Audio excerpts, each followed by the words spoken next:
My best friend want to borrow my husband for marriage. Part 1. My best friend got pregnant before marriage and her boyfriend took off. So, she asked me if she could borrow my husband to marry her. She promised that all she needed was a marriage certificate to get her child registered. The moment that was done, she said, she'd return my husband to me. When I turned her down, she was furious. "What's the big deal? It's just borrowing your husband," she snapped. The next day, I found a marriage certificate in my husband's briefcase. The names on it were my husband's and my best friend's. "Cass, can't you lend me your husband so I can marry him for a bit?" Starla White, my best friend, said this so casually I nearly spat out my coffee. "What did you just say?" I stared at her, utterly shocked, my gaze drifting to her 8 months pregnant belly. Starla rubbed her stomach, throwing me a quick, dismissive look. "Oh, relax.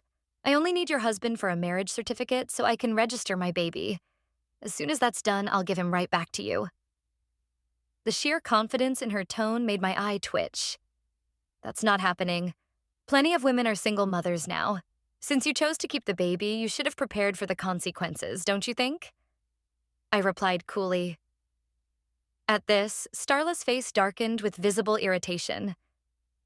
"You know how hard it is for single moms to make it in society. And anyway, it's not like you and your husband even have a marriage certificate yet.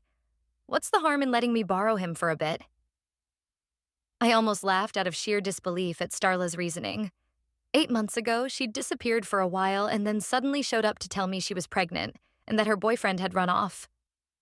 I had tried to caution her, saying, being pregnant and unmarried is already tough, and it'll be even harder to raise a child alone with the father gone. But she'd looked me straight in the eye, resolute. "I'm not afraid. Since I've decided to have this baby, I'm prepared to deal with whatever judgment comes my way."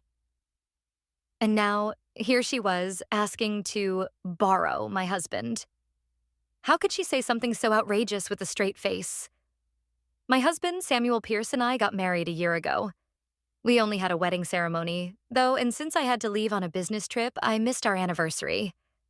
So Samuel suggested that we delay our official registration until this year's anniversary, which is next month. Starla was the only person I'd told about this. I never imagined it would spark such an idea in her. No way. Even if I agreed, Samuel never would. If he registered a marriage with you and then divorced, he'd be considered a divorce. I replied firmly, shutting her down. Starla's face immediately darkened and she yanked her hand from my arm. "Cassie Martinez, I thought you were my best friend, but I guess I was